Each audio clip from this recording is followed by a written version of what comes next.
Chers auditeurs, Shalom Uvracha. Ce cours est dédié les Ilou Nishma de mon beau-frère, Reb Tzvi ben Pinchas Zichrono Livracha. Ce jeudi, on sera le 23 Sivan. Et ce Shabbat est le Shabbat Parashat Shlach, le Shabbat où l'on bénira le mois de Tammuz. Shabbat Mevachim Chodesh Tammuz. Et donc le dernier Shabbat du mois de Sivan, le mois de Matan Torah, du don de la Torah. Shabbat après-midi, on étudiera le 3e chapitre des Perkei Avot. Le 23 Sivan, et le jour a été annulé, ou plus exactement contrecarré, le décret d'Aman d'exterminer le peuple juif le 13 Adar par le roi Achashverosh, comme rapporté dans la Megillat Esther, chapitre 8, verset 9. Dans la Sikha de Shabbat Parashat Shlach Tafshin Mem Gimel, en 1983, le Rebbe explique que puisque Hayamim Haele Niskarim Venaasim, lorsqu'on se souvient de ces jours, leurs effets se renouvellent tous les ans, le 23 Sivan est un jour propice, Yom Segula, pour l'annulation de tous les décrets néfastes, même s'ils sont déjà scellés. Qu'il en soit ainsi pour cette année 5781. La parasha Shlach commence par les mots Shlach lecha, anashim, veyatur et eretz Kenaan asher ani notel livnei Israël. Envoie toi-même des hommes explorer le pays de Canaan que je donne aux enfants d'Israël. Rashi explique Shlach lecha, le da'atra.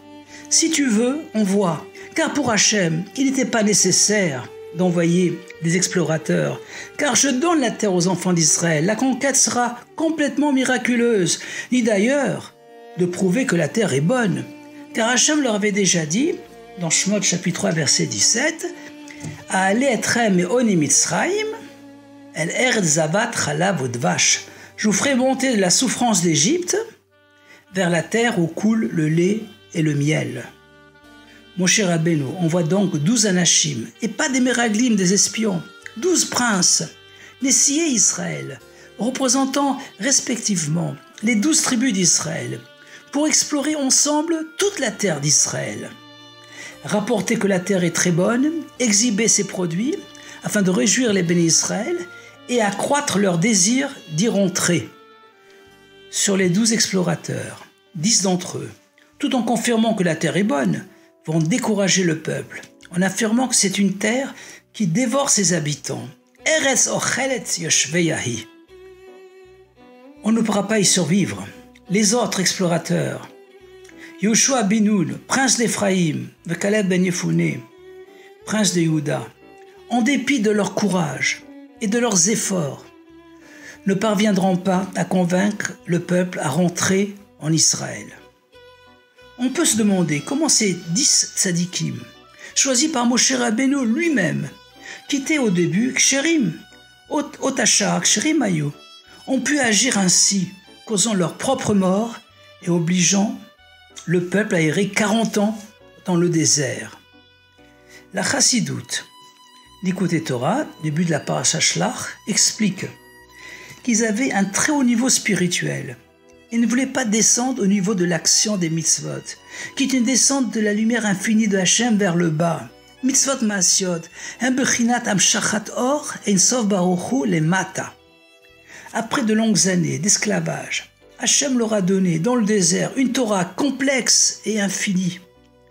248 commandements positifs, 365 commandements négatifs, ayant chacun des milliers de détails et de précisions.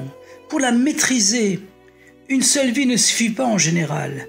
Donc ils ont cru que monter dans la terre d'Israël, faire la guerre aux 31 rois, puis s'établir, labourer, semer, récolter, serait au détriment de l'étude de la Torah. Leur erreur était que si c'est Hachem qui désire que l'on monte en Israël, il leur donnera les moyens de réussir parallèlement leur étude de la Torah et leurs activités matérielles. D'autre part, c'est uniquement sur la terre d'Israël que l'on peut accomplir les mitzvot luyot be'eretz Israël, les mitzvot spécifiques à la terre d'Israël. Trouma, Maaser Rishon, Maaser Sheni, Maaser Oni, Bikurim, Leket, Shircha, Pea, Shemitah, Yovel, les lois de prélèvement pour le Kohen, le Lévi, le pauvre, les prémices, l'année sabbatique, le jubilé, etc. La parasha Shlach a 119 versets, Kuf Yutet Psukim. Ce nombre fait allusion au Tehillim Kuf Yutet, le psaume 119 du roi David, appelé Tmania Api, 8 faces, car chacune des 22 lettres de l'alphabet donne lieu à 8 versets commençant par cette lettre. C'est le Tehillim le plus long, 8 x 22, 176 versets. Il est souhaitable qu'on le lise tous les jours, car à travers les 22 lettres de l'alphabet, dans leurs 8 faces, on arrive à purifier et élever toutes les paroles, et en particulier les paroles de médisance comme celles des 10 explorateurs. D'autre part, dans ce Tehillim 119, le roi David met l'accent sur les mishpatim, les edout, les chukim, les lois civiles, les témoignages, les décrets, car même si l'étude de la Torah est indispensable pour nourrir notre neshama, notre âme, il ne faut pas oublier que lo hamidrash haikar ela hamaaseh, l'étude n'est pas l'essentiel, mais l'action qu'elle entraîne. Et en montant dans la terre d'Israël, on peut accomplir toutes les mitzvot. L'envoi des explorateurs a eu lieu le 29 Sivan, comme rapporté dans le traité Ta'anit 29a. Et la lecture de la parasha Shlach a lieu toujours dans la deuxième moitié du mois de Sivan, le mois du don de la Torah. En effet, c'est avec la sagesse de la Torah que l'on peut conquérir et rentrer en Israël et réaliser le raffinement de soi-même et de sa part matérielle. Zikuch atzmo v'chelko ba'olam. On sait aussi que c'est à Tisha B'Av, le jour de la destruction du premier et du deuxième temple, qu'a eu lieu la faute des explorateurs. Le peuple a pleuré ce jour-là, manifestant leur crainte de monter en Israël. Hachem a dit alors à Moshe Rabbeinu, « Ils pleurent aujourd'hui pour rien. » Plus tard, ils auront de bonnes raisons de se lamenter ce jour-là. D'ailleurs, 119 est aussi la gematria, la valeur numérique du mot dim'a, dalet mem ayin he, une larme. Lorsque Mashiach se dévoilera, Hachem effacera les larmes de tous les visages. Umacha Hachem dima me'al kol panim, Isaïe 25:8. Non seulement il n'y aura plus de mort, mais on assistera à la résurrection. Dans la Kabbalah, on explique que dim'a, avec le kollel, c'est-à-dire si l'on ajoute 1 à la gematria 119 du mot dima, on obtient 120, qui est la valeur numérique du mot moed, une fête. En effet, si on associe le kollel, c'est-à-dire le Dieu un, aux différentes épreuves que l'on peut subir, et si l'on fait teshuva, de retour à Hachem Echad, alors une situation de larmes devient un événement de joie.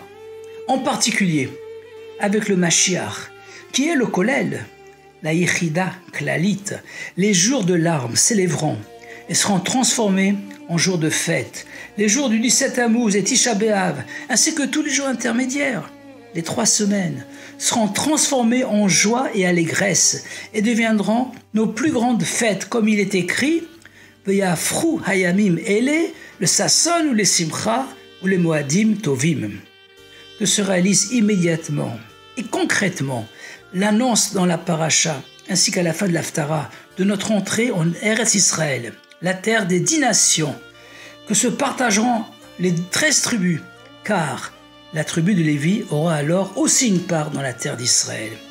On se rendra à Yerushalayim Ira Kodesh, à Jérusalem la ville sainte, au 3e Beth Amikdash, au 3e temple, et on offrira un korban toda, un sacrifice de remerciement pour célébrer la délivrance de tous les bénis d'Israël de ce 4e et dernier exil. Et on versera des libations de vin accompagnées de chants, et en particulier du Shir Hadash, du chant nouveau de la Géoula finale. On étudiera la Torah Hadasha mais Itit Etse, la Torah d'Hachem dévoilée par le Mashiach, avec le dévoilement du Rabbi Melech HaMashiach Miad Mamash, Yechi Adoneinu Moreinu V'Rabbeinu Melech HaMashiach Olam Vaed, Shabbat Shalom, Agut Shabbos.